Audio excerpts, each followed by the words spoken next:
Bonjour les enfants, dans cette vidéo, je vais vous proposer la correction de l'exercice 1 de la page 42 de votre fichier de géométrie CapMath. On vous propose 3 rectangles et pour chacun de ces rectangles, on vous demande si les 4 parties qui les composent sont de même aire, s'ils ont la même surface. Pour la figure 1, c'est assez évident, on voit bien que les deux petits rectangles sont plus petits que ceux-là. Pour la figure 2, voilà, je m'approche un tout petit peu. La petite astuce, c'est de faire comme on avait vu en début d'année.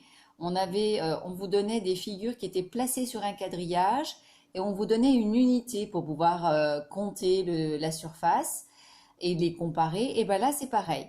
On va faire en sorte d'avoir un quadrillage pour avoir une sorte d'unité qui va nous permettre de compter les parties.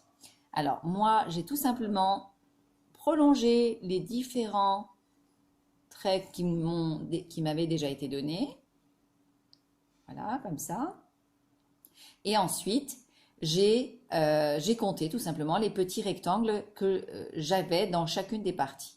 Alors, j'obtiens donc ces rectangles-là, donc je les compte 1, 2, 3, 4 pour celle-là, 1, 2, 3, 4 pour celle-là, 1, 2, 3, 4 pour celle-là, et 1, 2, 3, 4 pour celle-là. Donc j'ai bien 4 rectangles à chaque fois dans chacune des parties. Pareil pour l'exercice, pour la figure 3, mais cette fois-ci, notre petite unité ne sera pas un petit rectangle comme ici, voilà, mais ce sera plutôt un triangle que j'ai pu trouver grâce aux médianes. Je suis tout simplement passée par les milieux des côtés opposés et je les rejoins. Donc là, j'ai tracé les médianes et ça me permet d'avoir 8 petits triangles de même surface. Une fois que j'obtiens ça, j'ai une petite figure, ici, la figure bleue, et je vais compter combien j'ai de triangles à l'intérieur.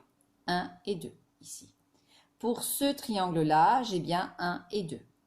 Et pour ce triangle-là, j'ai bien 2 petits triangles, et pareil pour ici. Donc, je peux conclure pour cet exercice, voilà, que seule la figure 2 et la figure 3 ont 4 parties de même aire.